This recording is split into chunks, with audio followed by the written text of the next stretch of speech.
Hello world, how we doing? I just wanted to make this little video this morning just to mainly wish all the people that have voted yes in the recent weeks for the Scottish vote on their independence. Very well done, and there are a heck of a lot, you believe it or not, a heck of a lot of English people that will be celebrating for you, because as you know, many of us are sick and tired of the government that's running this part of the current British Isles. I know not everybody will agree with me with that, but a vast number of people do, and if anything, you won't find English people, the ordinary English people, turning against the Scottish. We'll find a lot of us being envious of you, because at last you're getting almost a sense of freedom from the corruption and the in a nutshell, evil ways of the present Conservative and puppy dog Lib Dem government that follows it. And hopefully soon we'll be able to do something, hopefully to rectify the situation in our own country, so we all can live in a more peaceful and fair society. Anyway, but good news for the Scottish, and I've got many friends, that are on Facebook that are from Scotland, so amongst them Malcolm Robinson, and a fair few others, Amy, and that, and I'm glad that you get in. Hopefully, let's hope that everything carries on in this positive way for you. To me, this is quite important, because although I am English from in descent, I still understand that there is something quite important on a different level to do with channeling and to do with the interdimensional side, write about things that's happening here. And the celestial guide Charlotte actually brought me information back in 2004 through channeling that actually almost stated in a prophecy that's within this book, The Circle and the Sword, that you can see on the screen there, that I've recently republished. Back in 2004, he actually gave me some channeling that would show that this may happen in Scotland eventually. And it seems that the time is right that it's happening now. And it's all to do with basically bringing about the difference between a government that looks after its people, if you can call it looking after it in the sense of England, but a government that's supposed to be there for the welfare of its people in a true and honest and fair way. And this all comes from fundamental knowledge, really, of what we are. If people, and respect, the main word is respect. It's okay to have leaders and people like that, but if they don't have any respect for the people that they're governing over, or being leaders over, then they're not true leaders. And this is what kingship was really about in the ancient past, was that it wasn't putting people in any sort of place of power like we have with the Queen and the royal family in England, and the governments that tell you what to do and things. It was what they're supposed to be about, and what true democracy is to listen to the people and to give them what they all agree is the best way forward, to make everybody's life, and everybody in capital letters life, a fair one. Now, and that's how to build a proper and true society, and that's not happened for many years now, as we all know. Hopefully Scotland will get something resembling that, even if it isn't completely perfect. At least you're making the move and the decision from the people, if you go with the yes vote, to take it in that direction, and that has to be applauded.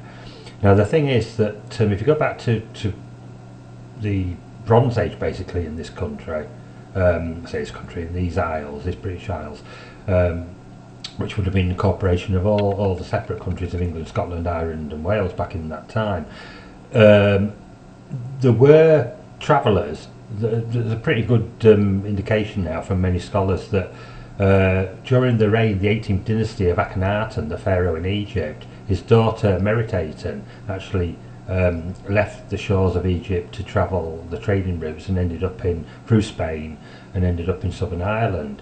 And her descendants actually became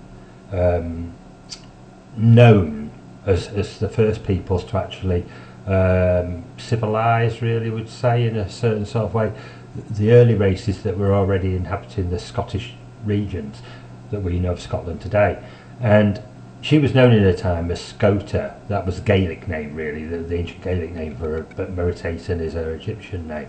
And she brought with her many of the ancient artifacts that were actually part of the hidden knowledge and the main knowledge about who and what we are as human beings from the old Atlantean times, from the first peoples, and brought them back to one of the original shores, which were the British Isles, where part of Atlantis actually was.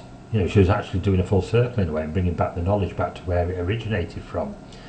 And I've always found it fascinating that, you know, a lot of the legends and things about the Emerald Isles and Albion and things are all almost like, you know, stories and fables about another world, another land that took place before this current history, and that seems to give us some indication if this is correct.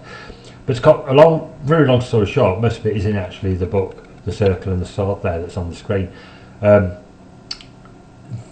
is the indication that there's something would be special about the Scottish people in the future, that they would show and lead a way forward for the rest of, I'm saying the rest of humanity. This is happening in many places all over the world. We know that people are waking up to the fact that we are free spirits, we are free human beings, and it is our destiny to become equal, not only on this planet, but with other beings and life forms elsewhere in the universe. And these are the first kindergarten steps to actually get there. We keep getting these chances. If you look through history, we keep getting these chances to become a free and equal people on this planet, and understand that all humanity is sacred. War should be a thing that shouldn't even be thought about. You know, it should not be an idea that is there, and it only sort of feeds and you know, gives power to these people that have disrupted the knowledge, really, and kept it for themselves. So we are waking up, and it is amazing that this is going forward.